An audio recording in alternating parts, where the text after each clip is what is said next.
இன்னைக்கு வீடியோவில் வந்து ஒரு 38 சைஸு, 40 பஸ்ட்டு, வேஸ்ட்டு வந்து 37. ஸோ இந்த ப்ளவுஸு வந்து நம்ம எப்படி கட்டிங் போடலாம் அப்படின்றத பார்க்க போகிறோம். ஸ்ட்ரைட்டாக ஒரு லைன் போட்டுக்கோங்க.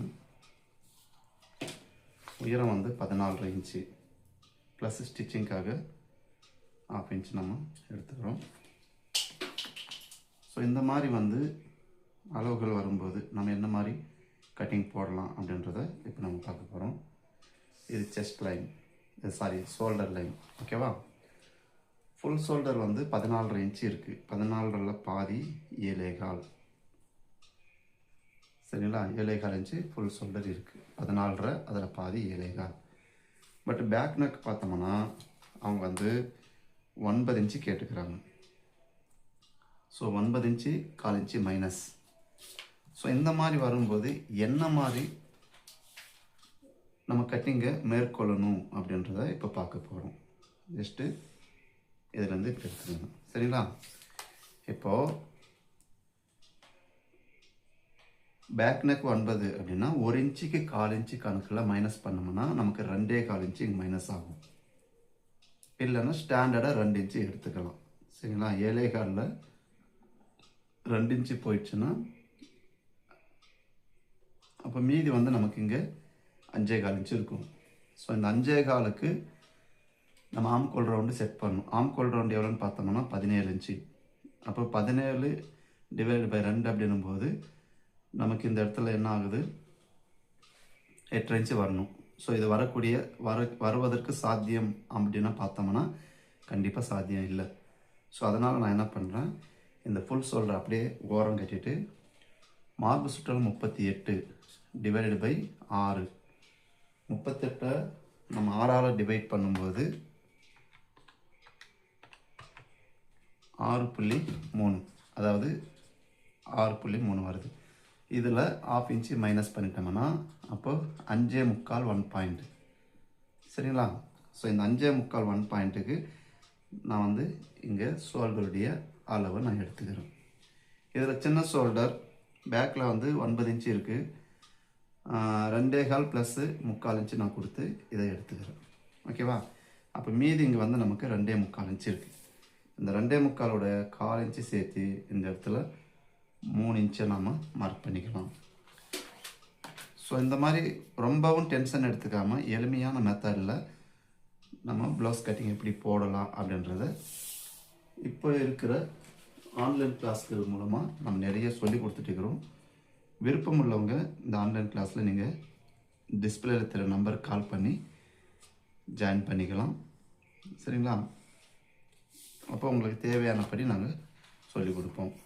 இப்போ இதை வந்து 38 மார்பு சுற்றளவு, அப்பர் செஸ்ட் 38, மிடில் வந்து 40 இருக்குது. 2 இன்ச்சு டிஃப்ரெண்ட்டில் இருக்குது.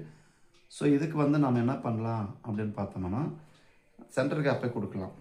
இப்போ இங்கே 5.25 இன்ச்சு இருக்குது. 5.25 1/2 இன்ச்சு மைனஸ், அப்படி பார்த்தாலும் நமக்கு இங்கே 5.25 வருது, புரியுதுங்களா? இங்கே 7.25 2 இன்ச்சு மைனஸ் பண்ணோம்னா 5.25 நமக்கு ஷோல்டர் வந்திருக்கும். ஆனால் அந்த 5.25க்கு நம்ம கீழே அப்படியே இருக்கணும்னா ஆம்கோல் செட் பண்ண முடியாது.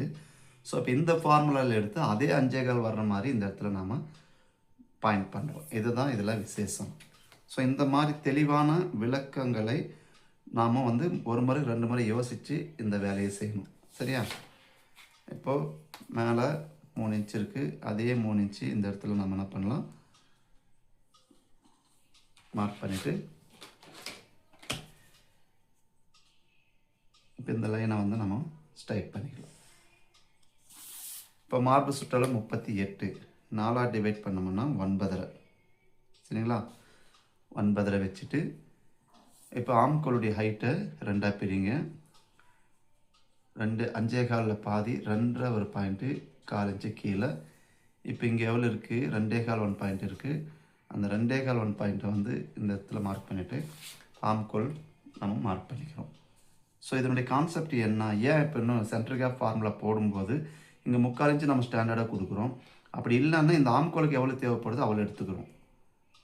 ஸோ 3/4 இன்ச்சுன்றது ஸ்டாண்டர்ட் அளவு, ஆனால் நமக்கு எவ்வளோ தேவைப்படுதுன்ற பார்த்துட்டு எடுத்துக்கிறோம். அப்போது பார்க்கலாம். ஆம்கோல் ரவுண்டு எனக்கு 17 இன்ச்சு, 17ல் பாதி 8.5 வரணும். சரிங்களா? இங்கே 8 இன்ச்சு இருக்குது, ப்ளஸ் 1/2 இன்ச்சு சேர்த்து இந்த இடத்துல நான் எடுத்துக்கிறேன். ஸோ இந்த மாதிரி நீங்கள் பார்த்துக்கணும். அப்போது இங்கே டீப்பில் பார்க்கும்போது 9.5 + 3/4 9 10.15 அதோடு நமக்கு 1/2 இன்ச்சு எக்ஸ்ட்ரா இருக்குது. ஏன்னா அங்கே 1/2 இன்ச்சு தான் கொடுத்துருக்குறோம். ஸோ அதனால் அந்த 1/2 இன்ச்சு தான் எக்ஸ்ட்ரா வரும். 3/4 இன்ச்சு கொடுத்துருந்தீங்கன்னா 3/4 இன்ச்சு வந்திருக்கும்.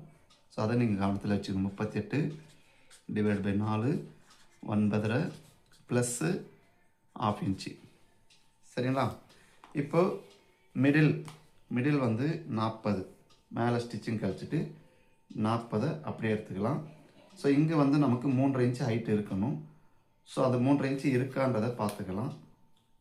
4 இன்ச்சு இருக்குது. அதனால் என்ன பண்ணுறோம், இப்போ மேலே ஸ்டிச்சிங் கழிச்சிட்டு 40 4 டிவைட் பண்ணோம்னா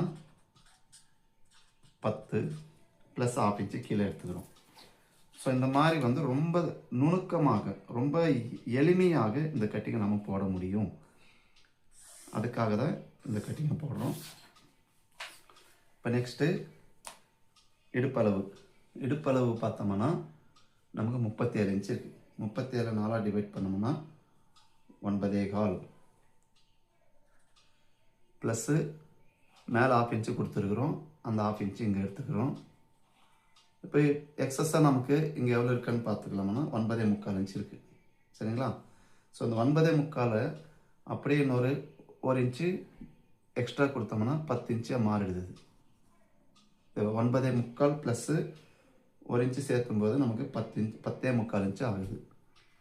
ஆனால் இங்கே நம்ம எவ்வளோ கொடுத்துருக்குறோம், இங்கே வந்து 10 இன்ச்சு தான் இருக்குது. அப்போ இந்த இடத்துல 10.75 ஆகுது. ஆனால் இங்கே டாட் பிடிச்சவொடனே இது உள்ளே வந்துடுமா? ஸோ அந்த கான்செப்டில் இதை எடுக்கிறோம். லைட்டாக இப்படி கிராஸ் ஆகும். ஸோ இதனால் வந்து உங்களுக்கு ப்ளவுஸ் ஃபிட்டிங் எல்லாம் எதுவுமே மாறாது. ஸோ அதை பார்த்துக்குங்க. இப்படியும் போடலாம் அப்படின்றதுக்காக தான் இந்த கட்டிங்கை நம்ம போடுறோம்.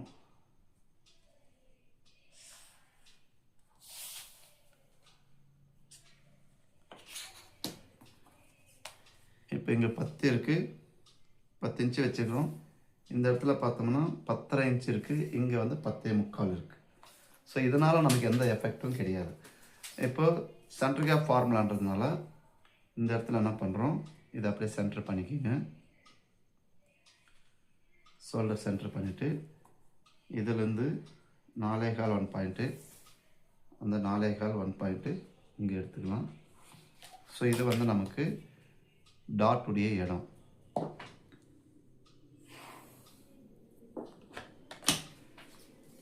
அந்த 1 இன்ச்சு நம்ம 2 பக்கமும் ஷேர் பண்ணிக்கலாம். இந்த பக்கம் 1/2 இன்ச்சு, இந்த பக்கம் 1/2 இன்ச்சு.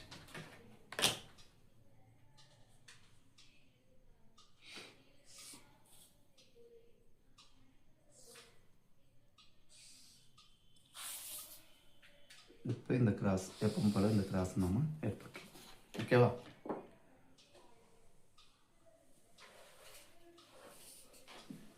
ஸோ இது பேக் பார்ட் முடிஞ்சது. இப்போ இதை நம்ம கட் பண்ணி எடுத்துக்கலாம்.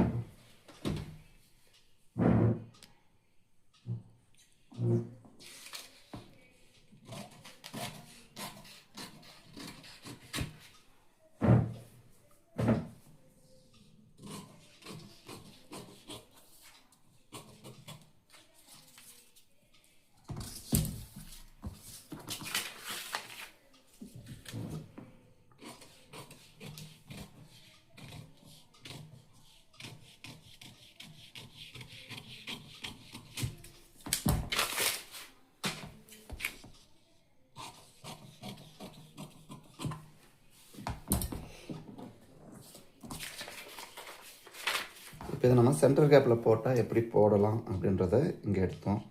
ஸோ அதே போல் இதை நெக்கு கட் பண்ணி காட்டுறேன் பாருங்கள்.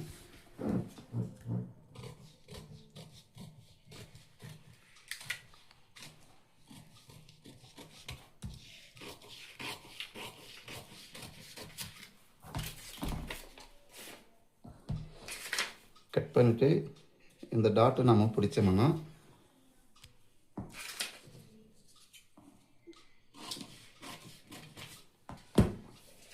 இந்த டாட் வந்து இந்த எக்ஸஸாக போகுது இல்லைங்களா, இதை நம்ம அப்படியே இங்கே பிடிக்கும்போது ஆட்டோமேட்டிக்காக உங்களுக்கு தேவையான அளவுக்கு அது வந்துடும். இப்போ நம்ம அளந்து பார்த்துக்கலாங்களா, 9.25 + 3/4, அப்போ 9.75 இருக்கணும். ஸோ இப்போ இங்கே எக்ஸஸாக இருக்கிறத நம்ம என்ன பண்ணுறோம், இந்த டாட்டா கன்வெர்ட் பண்ணிக்கணும். சரிங்களா? ஸோ டாட்டா கன்வெர்ட் பண்ணும்போது உங்களுக்கு இங்கே மறுபடியும் அந்த 9.75ன்றது கரெக்டாக வரணும். ஸோ இந்த அளவு டாட் பிடிச்சிட்டோம்னா நமக்கு இது பர்ஃபெக்ட் ஆகிடும். உங்களுக்கு எந்த ஒரு தொந்தரவும் இல்லாமல் நீட்டாக இருக்கும், எந்த ஒரு சுருக்கமும் இருக்காது. ஸோ அதுக்காக தான் நம்ம இந்த மாதிரி எடுக்கிறோம். ஓகேவா?